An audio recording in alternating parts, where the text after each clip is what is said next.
pessoal, tudo bem? Hoje estamos aqui para mais um vídeo para trazer um tema super interessante que eu tenho certeza que vai ajudar a sua vida. E qual tema é? Procrastinação. Você tem problema com isso? Então vem com a gente aí nesse vídeo. Por que você acha que é importante a gente falar de procrastinação, Gisele? Olha, eu vou ser bem sincera com você. Eu já tive problema com procrastinação. Eu acho que todo mundo, na verdade. Não, e eu confesso que ainda pra mim é uma luta essa questão da procrastinação. Então, e tem muita gente que fica um pouco na dúvida do que é procrastinação, se procrastinação é preguiça, o que é. Então é uma coisa que está sendo muito falada, mas eu acho que ainda as pessoas não sabem exatamente o que é isso. Então acho que falar sobre esse tema, eu acho bem interessante. E sabe de uma coisa? Dúvidas. E sabe de uma coisa assim? Se a gente for parar para pensar, a procrastinação, ela está presente na vida de todo ser humano. Sim, porque ela é justamente esse ato, essa ação de sempre deixar alguma coisa para depois, de sempre prolongar algo, de nunca terminar algo ou nunca começar algo que eu gostaria de fazer. Exatamente. E assim como a ansiedade, o que eu pesquisei, assim como a ansiedade, a procrastinação, ela é normal do ser humano, ela já vem com a gente, né? Como ser humano a gente já faz isso automaticamente. Sim. A gente sempre dá um jeitinho de deixar ali para depois e tal.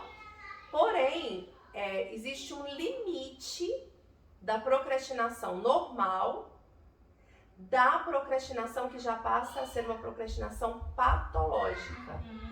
Então, porque eu acho que o normal é quando a gente vai pro efeito de priorizar as coisas. Todos nós temos que priorizar coisas na vida. Exatamente. Da gente, né? Então eu acho que ela não é uma procrastinação, assim como a ansiedade de ser normal, quando ela não traz um prejuízo. Então o meu dia tá corrido, eu tenho muita coisa para fazer. Então o que eu vou priorizar nesse dia de hoje?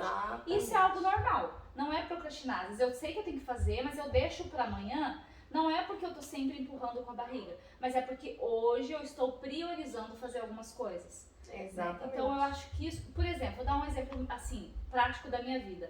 Eu gostaria muito de voltar a fazer atividade física, de fazer uma caminhada. Eu amava correr, tinha uma época que eu corria, não era atleta, mas estava com isso em dia. Hoje eu não consigo fazer, porque hoje a minha prioridade é fazer o meu mestrado, terminar minha pós-graduação, tem as crianças, o casamento, a casa, tudo mais. Então eu estou priorizando nesse momento. Mas daqui 5 meses, quando eu tiver com a agenda mais tranquila, eu vou começar a colocar isso em prática. Então não posso considerar que isso seja uma procrastinação. Eu só estou dando prioridade para algo que eu não consigo fazer. Mas quando que você acha que é prejudicial? Eu sempre falo para as pessoas que eu atendo o seguinte: as necessidades, elas sempre vão existir na nossa vida, como ser humano. Em todos os lugares que a gente olha, quando a gente olha ao nosso redor, tem necessidade. Aonde a gente olha, em qualquer área da nossa vida, se a gente sair ali na porta e perguntar para alguém qual que é a necessidade hoje, gente, necessidades vão surgir assim, muitas. Agora, nós precisamos realmente colocar para nós prioridade. Por quê? Porque quando nós não priorizamos algumas coisas, nós fazemos várias coisas, não chegamos no resultado, a gente não tem um norte na nossa vida.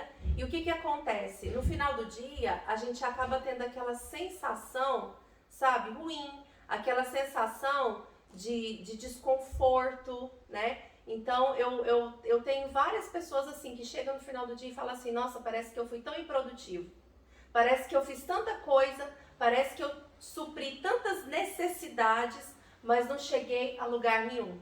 E aí é onde vem o sentimento de frustração por não conseguir sair do lugar, por não conseguir ter resultados na vida. Então, dentro disso, a gente pode colocar a procrastinação como que vem de 2 aspectos. Vamos colocar do aspecto psicológico e emocional, que é dentro disso que você está falando, né? Que a gente, muitas vezes a procrastinação, ela pode vir por alguma situação que a pessoa já carrega da sua vida, de alguma experiência, até mesmo algum distúrbio, algum problema de algum transtorno mental. Exato. Ou pessoas que têm depressão, ou que têm uma ansiedade generalizada. até mesmo com questões de autoestima, porque olha só, e nesse ponto da autoestima, como é importante, porque a autoestima está relacionada à forma como a pessoa se enxerga, ela conseguir perceber as suas potencialidades e ela ter autoconfiança. Exatamente. E a procrastinação, ela acaba, por que ela angustia as pessoas?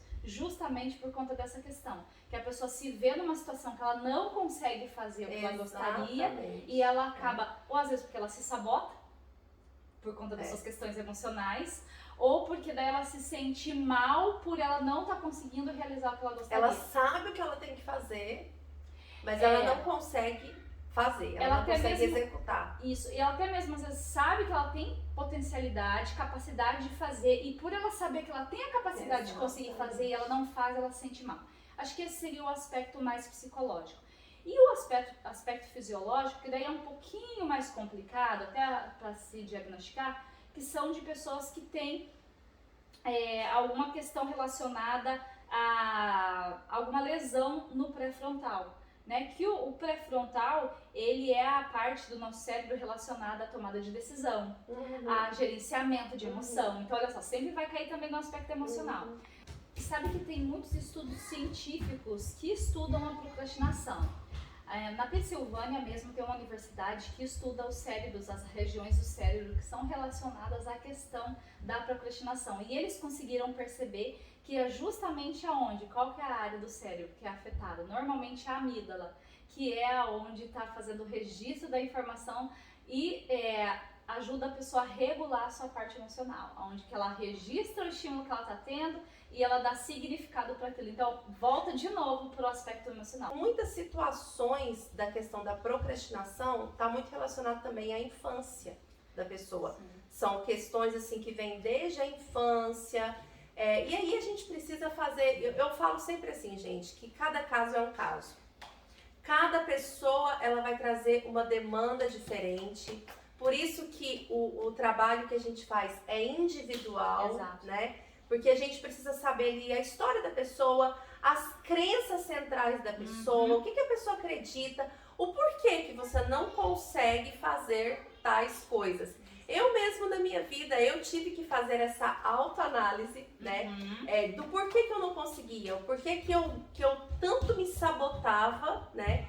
Em me posicionar em algumas situações, em produzir algumas coisas que eu precisava produzir e não conseguia. E muitas vezes, assim, é uma coisa assim que a gente realmente precisa pensar sobre isso, porque não é que a pessoa não quer fazer. Ela quer fazer, ela tenta fazer, mas ela não consegue fazer. Então, aí dentro disso, acho que a gente pode pegar dois aspectos. Um, que não é preguiça. Exatamente. Porque tem gente que fala que procrastinação é preguiça, então a gente já desmistifica essa mesma forma que quando as pessoas falam que a pessoa que tem depressão é frescura, né? Sim, ou falta de fé. Quantas vezes você já ouviu falar sobre isso? Exatamente. E eu acho que essas questões, assim, essas questões da saúde mental, nós como profissionais, a gente tem esse olhar muito minucioso e muito respeitoso em relação ao outro, do que o outro está trazendo, do que o outro está sentindo, mas a gente percebe assim que as pessoas de uma forma geral, elas precisam ao menos respeitar, ou ao menos assim buscar entender, porque tudo tem uma resposta, tudo tem um porquê. Exatamente. E às vezes a gente cai naquele lugar assim de julgamento, de juízo. Ah, fulano não consegue fazer nada porque não quer, é um preguiçoso. Não consegue sair do lugar, entendeu? Até porque a gente volta àquele aspecto que todo mundo procrastina ou já procrastinou em alguma área da sua vida. Normalmente eu nivelo o outro a partir das experiências que eu tenho. Então, todo julgamento em relação ao outro vem do meu olhar, da minha percepção em relação ao assunto, ao tema. Ó as mães aqui, gente, vocês estão ouvindo, né? As crianças brincando, né? A proposta é essa, né? Da gente vida real. Vida real, batendo um papo, mas com a vida real acontecendo ao redor. Então... Exatamente.